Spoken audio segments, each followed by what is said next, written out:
Hello guys, nongeye kubasuhuza. Akaba ari wa musore wanyu Patrick. Uyu munsi nkaba nshaka ko tuganira ku bintu bijyanye n'urukundo. Urabona hari ukuntu muri ino minsi usigaye ukundana n'umuntu ugahita mushwana hadaciye kabiri, bitewe no muri ino minsi umuntu asigaye agakunda nk'abantu benshi. Usanga umukobwa akavuga ati ntiyakundana n'umuhungu umwe cyangwa akundanye n'abahungu nka batatu. Ubwo ni bake tuvuze, nyine hari n'ugize no muri 12. Gusa ariko njyewe hari unzi wakugize gukundanaho n'abahungu 5 nyine, kandi ugasanga abahungu bose niko babesha kabakunda, abizeza urukundo. Ugasanga abahungu nabo baraho, umwe akajyana iwe akunda wenyine, kumva arabatendeka abishakiramo no kubajyamo ibiceri. Rero muri iki gihe inshuti yanjye ndabona urukundo byo sinzi, nta rukundo rukibaho.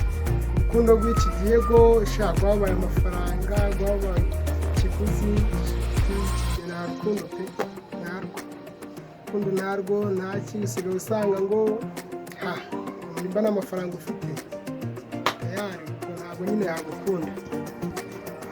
None abantu basigaye bashakana, ugasanga hadaciye umwaka baratandukanye, yewe baba bamaranye n'imyaka 5 baranabyaranye nk'abana 3 bagatandukana. Bitewe n'iki? Hari igihe usanga umugore atuma umugabo icyo umugabo amubwiye atacyumva, cyangwa ugasanga umugabo yinywera inzoga, ntahaha, yita ku mugore.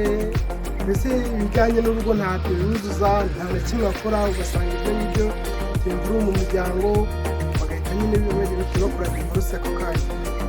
Nawe mugabo ujya gushaka umukobwa udashoboye mu biki, kugira ngo ubwire kandi nkubwire ikintu mu gushaka. Ntukazajya ubona umukobwa ati uyu namukunze ni sawa tayari twagiye, se ujye umanza urebe uyu nguyu nimuzana tuzashobokana, ntago azangora. Ibyo nifuza ko tuzajya dukora azabikora, azabyubahiriza inshingano. Urebe uvuga ati ingeso zanjye azazihanganira, ibyo nkora byose azabyihanganira, nawe ibyo akora nzabyihanganira. Niko kubana kwiza. Bati hari umunyarukuru umuntu aba ameze ateye, hari n'ibyo nyine.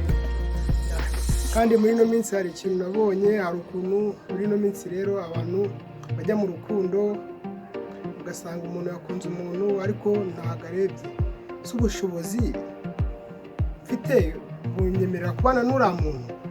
Ubundi ugasanga barashakanye, ntabwo azi ibyo akunda, ntazi ingeso ze. Ugasanga azanye wa mugore ni wa muntu, kandi we ni wa muntu wo kwishakishamo.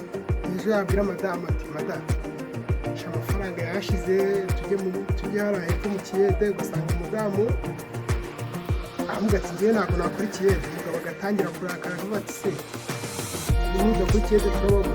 Kandi wa mugabo ujya gushaka wa mukobwa ntibamazije urebe ubuzima yakuriyemo, igihe ukurenganya madamu wawe. Ugombaga kumanza wareba ati se madamu wanjye zanye ikintu kanjye azakwihanganira, cyangwa ubuzima zaba mbayemo uzabanamo. Ugasanga urambutse ushatse umugore, hari amafaranga ugize ushinzwe kuzana umugore wese muri bo yawe, kandi y'amafaranga ntuzi nimba azahoraho cyangwa nimba azashira. Ukwiye kureba ugashaka uwo muhuje ubushobozi, uwo muri iyo imwe nyine, kuko bitazakugora. Ejo bundi muzagira ikibazo mugafatanya, ibyo tutazagira ikibazo ukwana gikemura. Mbese uko mugumya kunshyigikira niko nzajya nkora utuvideo twinshi kandi turimo inama nzima n'ibitekerezo bizima. Murakoze.